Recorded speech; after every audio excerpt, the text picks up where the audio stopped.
Self-care is something that transcends needing to go to the spa every once in a while. That's why I'm going to give you some practical and fundamental tips to practice self-care to keep you spiritually centered and grounded. Oh, honey, I hope you're ready for this episode. If you are definitely going to need a pen, a Post-it, your ambition planner, and let's go.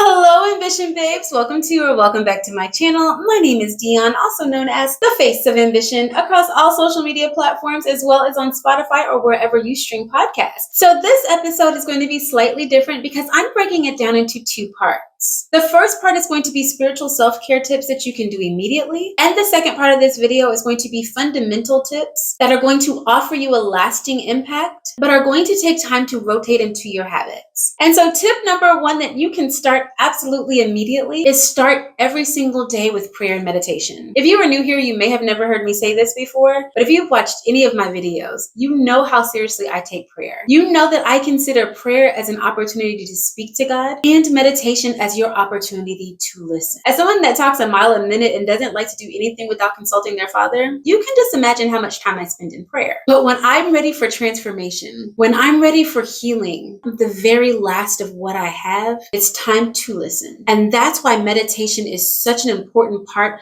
of your reinvention journey. If you're not listening, if you're not learning, you're not growing. Implementing prayer and meditation into your self-care morning routine is an absolutely amazing way to start your day with clarity, intention, and the energy that you need to be able to withstand anything that is going to come against you throughout the day. Because girl, the enemy is busy. And what he would love most is to be able to distract you and to keep you away from the purpose that God has told you that you are intended to do. We all know that we wrestle not against flesh and blood, but we act like we're out here playing checkers when the enemy is playing chess. That is why you have got to put on your full armor every single day so that you are ready to fight, so that you have a fighting chance in order to live each day with positive intention. The second way that you can practice spiritual self-care is to actually use your journal or gratitude journal. I love to be able to write out my prayers. I also love to go for long walks and say those prayers aloud. I love to be able to practice gratitude every single day. If you want to feel lighter, lifted, more elevated, and centered, start writing out the things that you're grateful for. Inside of your ambition planner, I use gratitude prompts to be able to help you to think about things that you can say that you're grateful for. Because sometimes whenever it is a daily practice, we get stuck. We start saying the exact same thing over and over again. Life, health, and strength. Life, health, and strength. Life, health, and strength. What about your health that you're grateful for? What about your life is so good that you actually need to say it every single time that you pray? What is so good about your life? Why are you grateful for strength? Even if you use those three things as your daily prompt, it will actually allow you to be able to think about your body providing the strength that you need to be able to persevere throughout the day. The strength that your body had when you were going through that sickness. You start writing out why you're so grateful for the life that you have in order to be able to pour into others. You start thinking about times where you were not healthy. You start thinking about how God has transformed your body and renewed your health. The simple act of writing out what you are grateful for every single day is an amazing way to practice self-care. Because what I can promise you is that something's going to go on in your day that is not going to go as planned. When gratitude is in your mouth and is at the very top of your heart, when things go wrong, as they will, when people walk in your office with negative energy, you never match their energy. Your energy is so far above it that you're able to control the environment and the energy around you. The third immediate action that you can take in order to practice spiritual self-care is to drink some water. You'd be surprised how much better your body feels with just having a simple 8 ounces of water in the morning. I'm sure you're wondering, how is actually drinking water or eating a balanced diet something that is spiritual? Because God says that we're not going to live by bread alone, honey, but by every word that proceeds out of our mouth. So if I'm hungry, also known as hangry, and I open my mouth, but I haven't nourished my body, what's going to come out of my mouth? Is it going to be negative? Is it going to be full of anger, animosity, envy, jealousy, comparison? Am I actually taking care of the temple that God has entrusted me with by not drinking water, by not putting whole foods and vegetables inside of it? How dare I disrespect a temple? Would you go into your church or synagogue and spray paint it and cuss and listen to rap music? So why is it that we feel as if it's okay to starve our bodies, to consume anything, to listen to anything, to allow anybody else to say negative things to us? us for us to say negative things to ourselves. Once you start considering your body as a temple, you'll start treating it differently. You'll start showing up for your body in ways that you thought were absolutely impossible because you didn't have the time, because you didn't have the stamina, because you thought that was something that was only for skinny people who already reached their weight loss goals and not for you. When you start considering how important your temple is to your self-care and wellness, you'll start putting on cute clothes. You'll start doing your makeup every day. You'll go get that much needed haircut and color. Your body is just that important.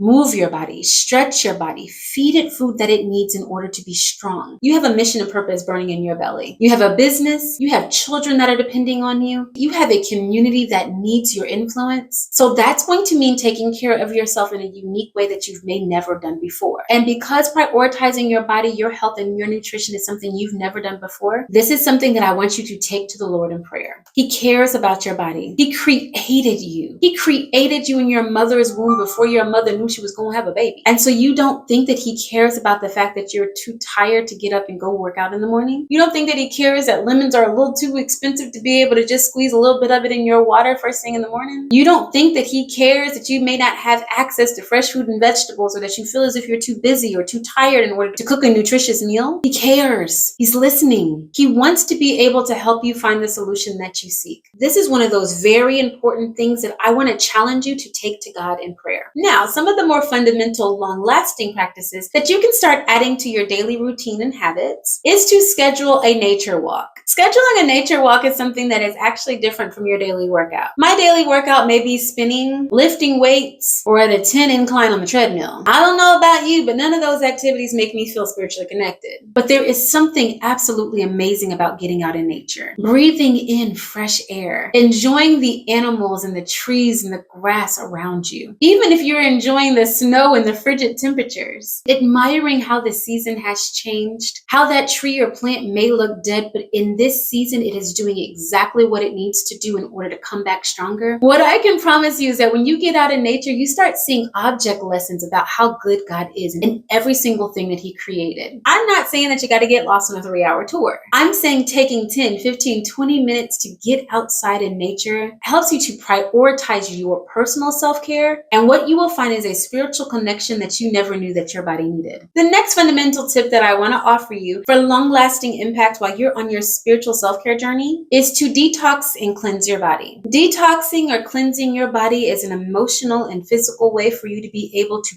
purge everything that is in you that no longer serves you. Toxins, old food. By physically cleansing your body, you create spiritual space for clarity. It allows you to let go of distractions and focus on an intentional time for prayer. Nothing makes you feel more aligned with God than a complete cleanse or detox. Allowing yourself to cleanse or detox is a symbolic sign to your body that you're ready for a fresh start, that you want to hit that red restart button and get a do-over. You've been overeating, overindulging, and not being focused on what you're putting inside of your temple, and allowing yourself to do a monthly, quarterly, or even weekly detox is an amazing self-care tactic that will help you to be able to get more spiritually aligned and connected to God. Each month, I do a complete detox where I only drink water for the entire day. I look forward to that detox every month because I know that I'm going to purge the things in my body and in my mind that I need to let go. Not being so caught up in what am I going to eat and what am I going to cook and did I go to the grocery store and how much food costs. For that one day, I'm only focused on a higher being and not myself.